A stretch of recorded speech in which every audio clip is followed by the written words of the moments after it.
All right, so advanced Vardorvis. Vardorvis is a very simple boss, but at the same time, the simplicity creates like a lot of flow, and that's like the best way I could describe Vardorvis is that it's a flow of like feeling the tempo of like the actions that are coming at you. That's very like intuitive and hard to describe. But when it comes to advanced pointers that I can give people for the best ways to do Vardorvis quickly and optimally, like there's a couple things that I want to talk about actually that I think are widespread misconceptions. Two in particular, and those are the next slot equipment as well as where you should stand as your default position in Vardorvis. I do want to talk about some other things about Vardorvis, and the first one is gear. I didn't talk much about gear in my advanced Whisperer and advanced Leviathan guide. I just told what the best setup was, basically, because I feel like everyone basically knows the pecking order with the equipment. But when it comes to weapons at Vardorvis, um, I just wanted to clarify a little bit that a Noxious Halley is about is like more comparable to a whip, and a Soul Reaper axe and a scythe are about 15 to 20% better than all of those options like Tent Whip, um, Noxious Halley, Blade of Saildor. All those kind of cluster around each other with like about 2% ish leeway. And then there's a big jump to Soul Reaper axe and Scythe, with Soul Reaper axe being just a little bit better. So that's the exact pecking order with the weapons when it comes to Vardorvis and exactly how they're kind of spaced out. So let's get into the first main thing I wanted to talk about, which was the next slot. So most people think that, at least that I've talked to and what I've read online, say that if you are running a scythe, that it's kind of up to you. And if you're running a Soul Reaper axe, you should definitely run a Blood Fury. I have I have over 3,500 Vardorvis KC, and I've run both of these setups a lot. I have also done a lot of like mapping out like how it kind of pans out their trade-offs after I've started running a Rancor and unexpectedly found that I was getting more kills per hour. Like I was getting faster kills per hour. Like the general argument with the Blood Fury is that it is going to give you more kills per hour because your trips are going to be longer, and that makes it so you make more money because it covers the cost of the Blood Fury and then you profit from the extra kills you get. But I was getting more kills with the Rancor when I started using it. And it was the same with a Torture, honestly. And it was still true that it's obviously more true with a Rancor, with it being so much better. Rancor is a really powerful amulet. This actually makes sense when I stopped and thought about it. Because Rancor is a really powerful amulet, and it equates on Gearscape to about a 5% DPS increase. Now, when we're dealing with a boss that you kill 37 times per hour, that means that you're getting just under 2 kills per hour saved just in strict DPS.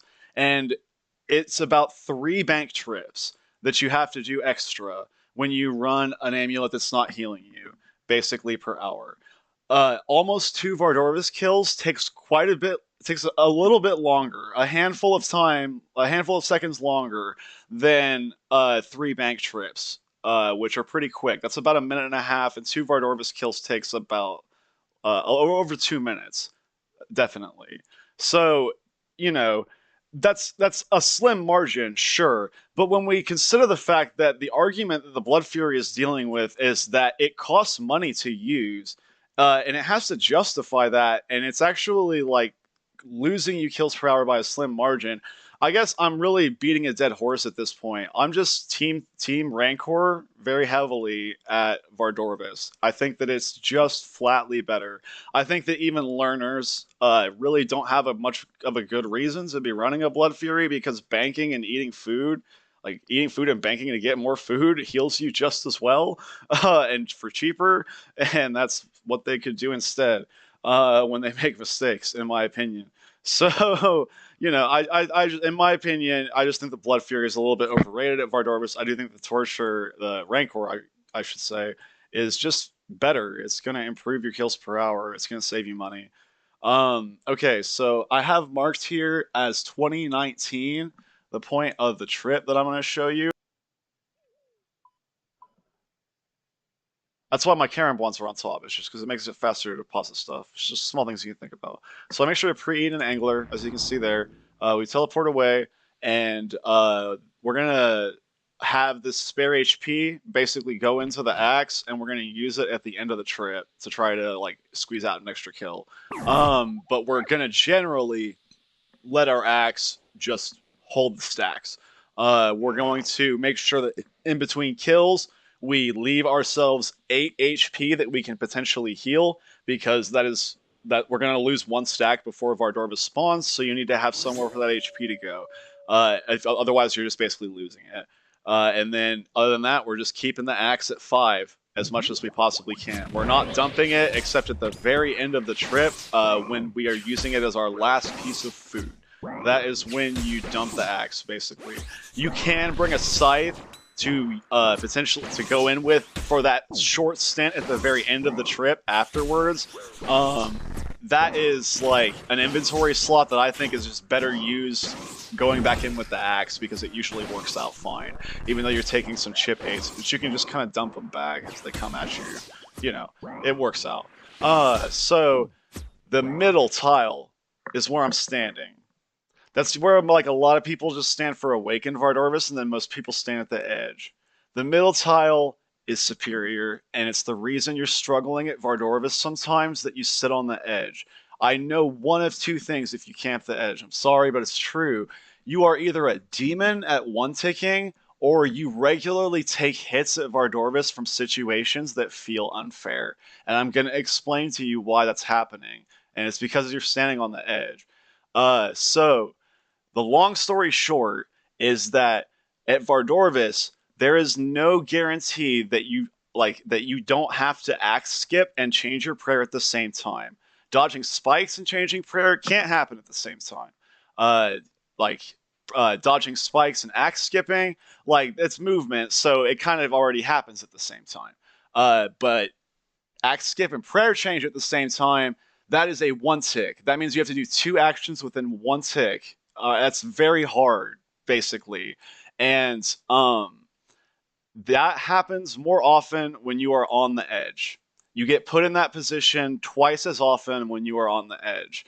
It feels like less. This the way I've thought about it. It seems like it should be twice, but it feels like it almost never happens when I'm in the middle, and it feels like it happens all the time when I'm on the edge. I'll explain to you exactly what's going on. So there is one fundamental difference when it comes to axe skipping between these positions, and that is that in the middle, we are already in position to skip near axes, but we're out of position to skip far axes. If we are on the edge, we are in position to skip far axes, but we are out of position to skip near axes. It is so much fucking worse to be out of position to skip near axes, because you have to react instantly to near axes.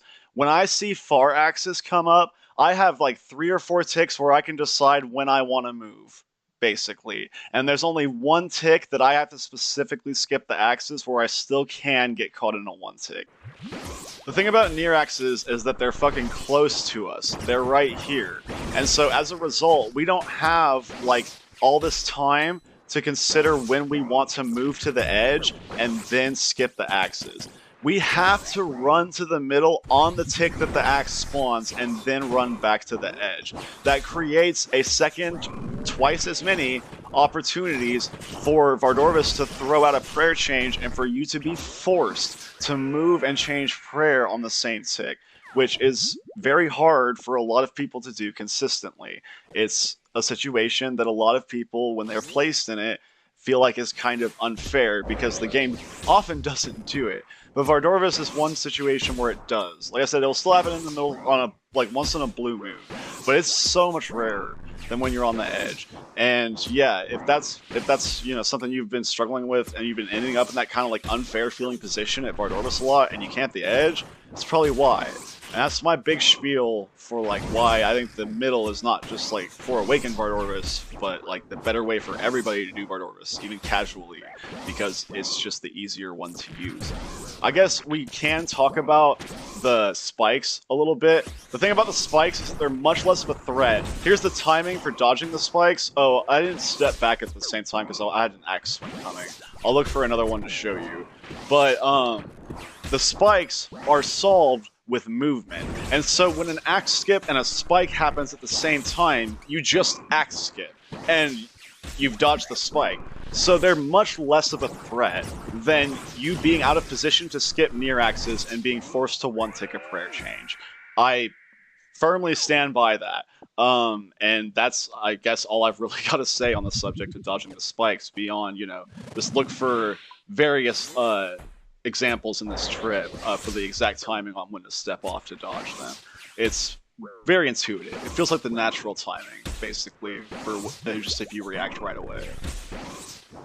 That's pretty much like the main stuff I have to say about Vardorvis. I don't really have much more else that I can try to like explain. So I'm just gonna like let the rest of the trip play out in case there's anything that useful that anybody can glean from the gameplay. And other than that, yeah, unless I think of something else, I guess that's it.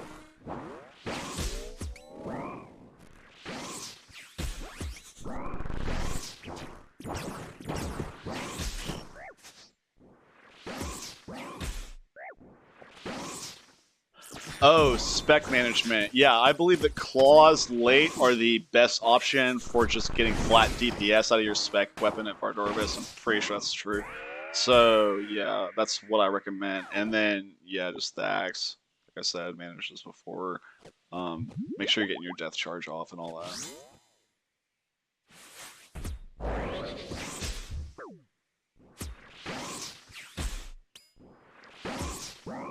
Oh, this is a location where EHB assumes that you're spec transferring, or at least I'm pretty sure it would be, and also like having a heal other, resupply all that stuff, or a booster to do it for you.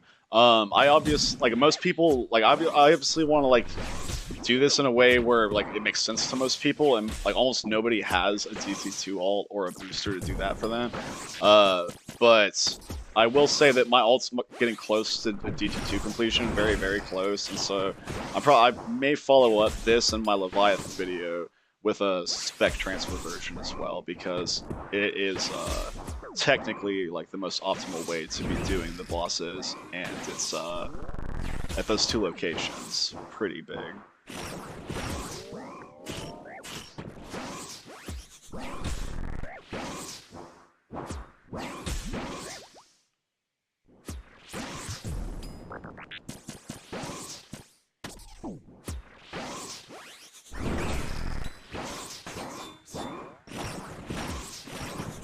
This is the timing for the spike stuff.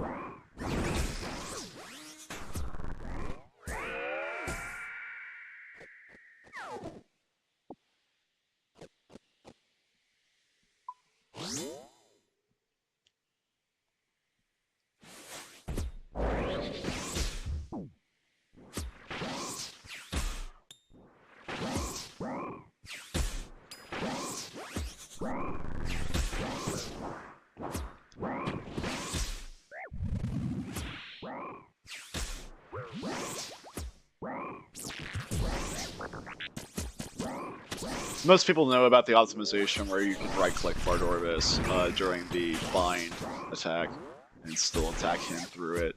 So I didn't really talk about it, but yeah, if you weren't aware of that, it's definitely something you should do. It's gonna save you a lot of time over the course of your many kills here.